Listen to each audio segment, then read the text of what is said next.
नमस्कार, स्वागत है आपका खबर विशेष में। मैं हूं उत्कर्ष मिश्रा।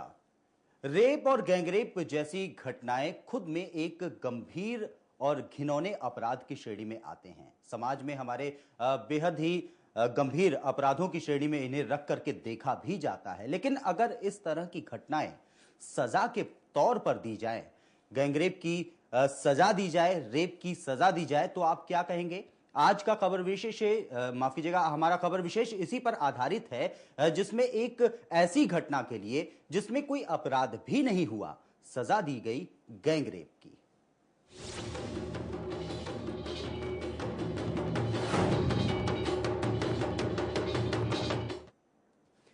जी हां, निर्ममता तेरे राज में बात हो रही है ममता बनर्जी के प्रदेश पश्चिम बंगाल की, जहां पर बीरभूम जिले के एक गांव में इस तरह की घटना सामने आई है, जहां पर कबीले के प्रमुख ने एक लड़की को प्रेम प्रसंग, कथित रूप से प्रेम प्रसंग, जिस तरह की बातें सामने आ रही है, उसमें सजा दी अगर लड़की को, तो 13 लोगों से उसका गैंगरेप करा दिया सजा के तौर पर।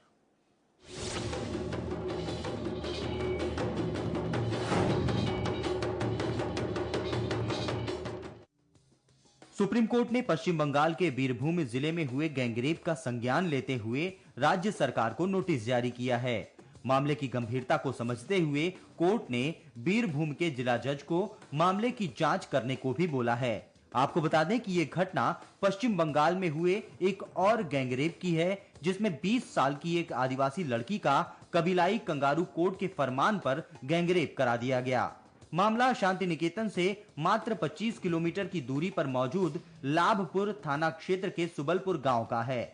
कहा जाता है कि लड़की का दूसरे गांव के लड़के के साथ प्रेम प्रसंग चल रहा था और इसे कबीलाई कानून का उल्लंघन मानते हुए वहां के मुखिया ने लड़की का गांव वालों से गैंगरेप कराने का फरमान जारी कर दिया, जिसमें 13 लोगों ने उस लड़की के साथ बलात्कार किया।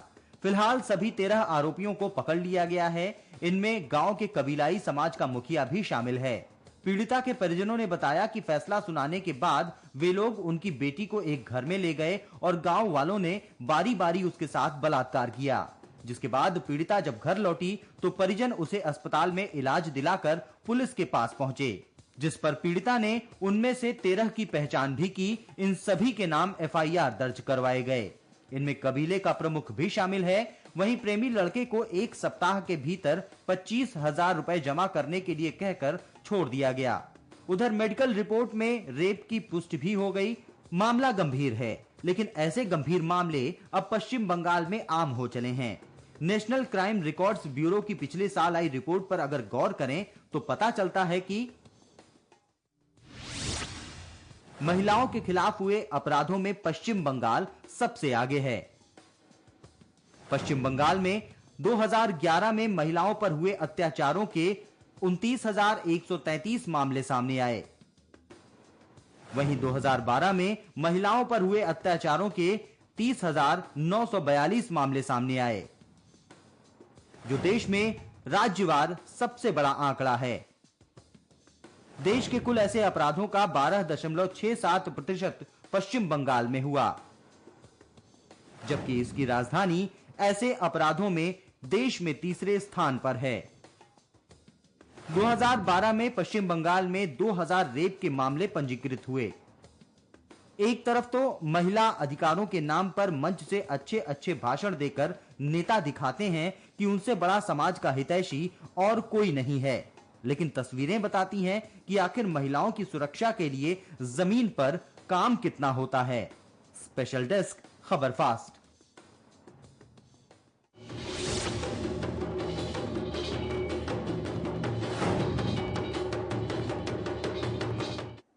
इन तमाम घटनाओं को देखने के बाद एक बार एक तस्वीर साफ तौर से समझ में आती है कि महिलाओं की स्थिति आखिर वाकई में है क्या।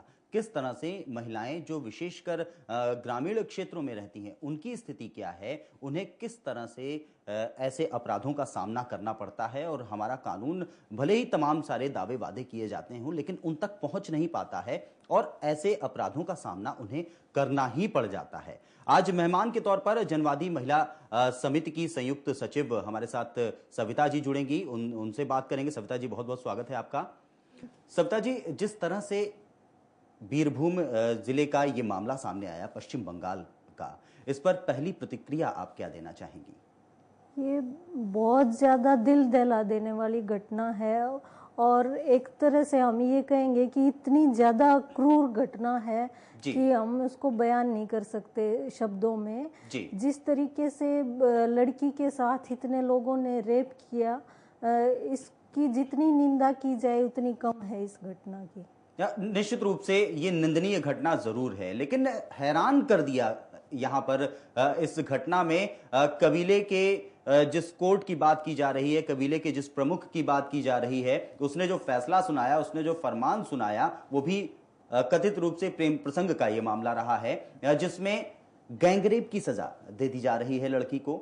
आखिर कबीलाई कोर्ट, जो कंगारू कोर्ट के नाम से इसे बुलाते हैं, इसके औचित्य पर भी इसके साथ सवाल नहीं उठने लगते हैं? हाँ, ये हरियाणा में तो हम पहले से ही देखते रहे हैं कि इस तरह की जो पंचायतें हैं, कंगारू कोर्ट्स हैं, वो काफ़ी ज़्यादा सक्रिय रही हैं। लेकिन जो पश्चिमी बंगाल का इलाका है, वहाँ इस तरह की घटनाएं पहले सुनाई में नहीं आती थी। लेकिन अब जो ये घटना आई है सामने, ये बहुत बड़े सवाल पैदा करती है, खड़े करती है। जिस तरीके से बंगाल के अंदर महिलाओं के ऊपर अत्याचार बढ़ रहे हैं, आपकी रिपोर्ट के अंदर भी दिखाया गया है कि अब पश्चिमी बंगाल सबसे आगे है महिलाओं के ऊपर अपराधों के मामले में। 3-4 साल पहले स्थिति थोड़ी सी अलग थी, लेकिन अब स्थिति बहुत ज़्यादा बदल गई है। और जो आदिवासी लड़की है ये, और आदिवासी इलाकों के अंदर एक उदारतापूर्ण रवैया होता है प्रेम प्रसंगों के मामले में भी। जैसा हमारा हरियाणा के अंदर है, उस तरह के मामले आदिवासी इलाकों के अंदर उतने सुनाई में नहीं आते। लेकिन ये घटना बहुत ज़्यादा दुखदाई है, और जिस तरीके से ये चीज़ें और ये ट्रेंड्स उभर रहे हैं, तो इसके ऊपर वहाँ राज्य सरकार को जरूर कठोरता से उसके ऊपर कार्रवाई करनी चाहिए। बिल्कुल सविता जी, आपको रोकना चाहेंगे, हमारे साथ सामाजिक कार्यकर्ता हैं रेणु सिंह जी, वो जुड़ चुकी हैं, उनसे बात करेंगे। रेणु जी, आपका स्वागत है।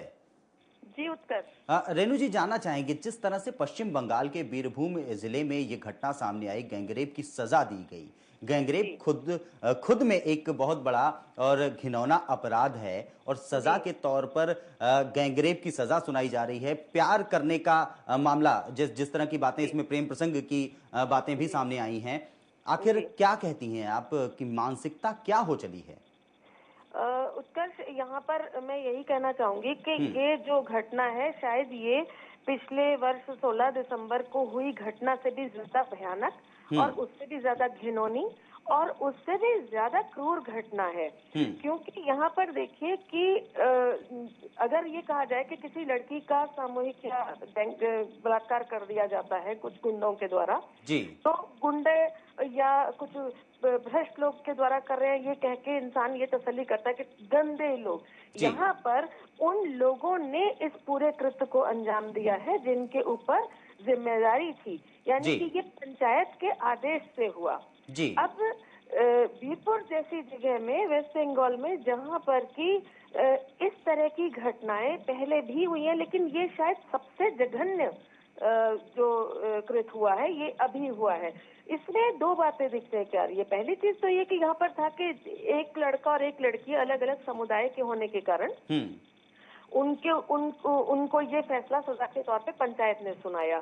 जहाँ पर आप ये देखिए कि ये जो पितृसत्तात्मक जो व्यवस्था है, उसमें जो दंड दिया गया वो लड़की को दिया गया, यानी कि लड़की को पंचायत के द्वारा आदेश किया गया कि 13 व्यक्ति, 13 पुरुष उस लड़की का सामूहिक बलात्कार करें, और उन्होंने किया। जिसमें आप अखबार की अगर आज की खबरें पढ़ें तो उसमें ये भी लिखा हुआ है कि ये व्यक्ति हर उम्र का था, उसमें 50 वर्ष तक की उम्र के व्यक्ति भी शामिल हुए। यानी कि ये दिखाता है कि बिल्कुल एक वहशी समाज का चेहरा। बिल्कुल रेणु जी, गंभीर ये मामला और तब हो जाता है जब उस प्रदेश की मुख्यमंत्री एक महिला मुख्यमंत्री हैं, ममता बनर्जी हैं, जिनके आने के बाद बलात्कार या फिर सामूहिक बलात्कार जैसी घटनाओं में इजाफा देखा गया है। पश्चिम बंगाल, पिछली रिपोर्ट्स हमने भी अभी कुछ चलाई थी जिनमें देखा गया कि साफ तौर से पश्चिम बंगाल का महिलाओं के खिलाफ होने वाले अपराधों के मामले में नंबर 1 पर पहुंच गया। बिल्कुल, ना सिर्फ नंबर 1 पे पहुंच गया है। जो सबसे दुखद बात है कि आज वहां की मुख्यमंत्री एक महिला है स्वयं, और ये वही महिला है जिसको मैं आपको बताऊं कि इस महिला को कोई ये आज नहीं है कि कोई नया चेहरा है, ये वो महिला है जो एक समय में संवेदनशील हुआ करती थी और शायद महिलाओं के ही वोट लेकर के वो आज यहाँ तक पहुंची है, जिसको महिलाओं ने अपना मसीहा माना था, जो महिलाओं की इज्जत की बात करती थी, महिलाओं की सम्मान सुरक्षा की बात करती थी। आज अगर वो ये घटना घट जाने के बाद अगर आज वो कुछ भी कर लें, लेकिन ये घटना क्यों घटी, इसके पीछे 2 सत्य उत्कर्ष बहुत स्पष्ट रूप से समझ में आ रहे हैं। पहली बात तो ये है कि पंचायतें, वहां पर जो ये पंचायतें इस तरह के फैसले, इस तरह के जो जघन्य अपराध को सजा के रूप में दे रहे हैं, तो एक तो उनका ये पता चलता है कि उनको अच्छी तरह से मालूम है कि वो इस तरह के काम करके उनको कोई डर नहीं है, किसी प्रकार का कोई भय नहीं रह गया है, किसी प्रकार की कोई उनके दिमाग में ये एक बार भी नहीं सोचा कि वो जो करने जा रहे हैं वो अपने आप में कितना बड़ा अपराध है। निश्चित रूप से रेणु जी, संक्षेप में एक सवाल का जवाब आपसे चाहूंगा कि ये घटना या फिर इस तरह की पहले की घटनाएं, जो तमाम पंचायतों के फरमान जिसमें सामने आते हैं, ग्राम स्तर की जो इकाइयां होती हैं जिनके पास ग्राम स्तर के मतभेदों को सुलझाने का काम होता है, क्या उन पर प्रतिबंध लगाने की आवश्यकता नहीं महसूस की जा रही है अब, अगर यही स्थिति है? मुझे ऐसा लगता है कि देखिए, हम लोग मानव अधिकारों की बात करते हैं और लोकल यानी कि स्थानीय प्रशासन की स्वायत्ता की भी बात करते हैं, और ग्रामों का विकास के लिए स्वायत्ता आवश्यक है लेकिन मुझे ऐसा लगता है कि अब वो समय आ गया है जब इस तरह की पंचायतें, जब यहाँ पर ये 13 लोग तो तुरंत गिरफ्तार होने ही चाहिए, लेकिन उत्कर्ष, एक चीज आपके चैनल के माध्यम से प्लीज उठाइए, ये पूरी की पूरी पंचायत, जिसमें ये 5 लोगों की पंचायत जिन्होंने ये आदेश दिया, इनको तत्काल फांसी दी जाए। ऐसी इनको, ये बलात्कारियों से ज्यादा बड़े अपराधी हैं ये पंचायत वाले। तो आगे जो पंचायतें अगर इस तरह का काम करेंगी तो उनको ये एक एग्जाम्पल मिलेगा, एक एग्जाम्पलरी उनको ये रहेगा कि हाँ, उस पंचायत ने ऐसा किया था, और उन 5 पंचायत वालों को, और ना सिर्फ इनको फांसी लगाई जाए, इनको सबसे पहले तो इनको पूरी दुनिया को इनके चेहरे दिखाए जाए। अभी तक मुझे आश्चर्य है कि किसी भी चैनल ने इनके चेहरे क्यों नहीं दिखाए।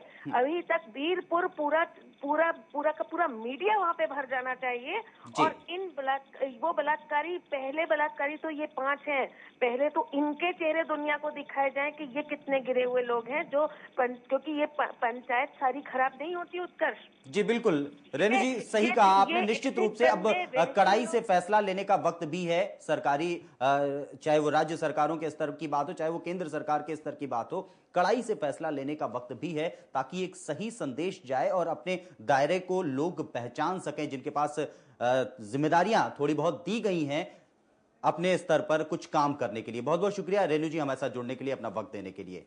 निश्चित रूप से यहां पर गंभीरता से विचार करने की आवश्यकता है कि आखिर ये जो मानसिक स्थिति है, जिस तरह से ग्रामीण क्षेत्रों में कानून का कोई डर नहीं है, आखिर कैसे ये डर पैदा किया जाए ताकि कानून की पालना तो कम से कम हो सके। हमारी चर्चा आगे भी जारी है, फिलहाल एक छोटे से ब्रेक के लिए यहां रुकेंगे।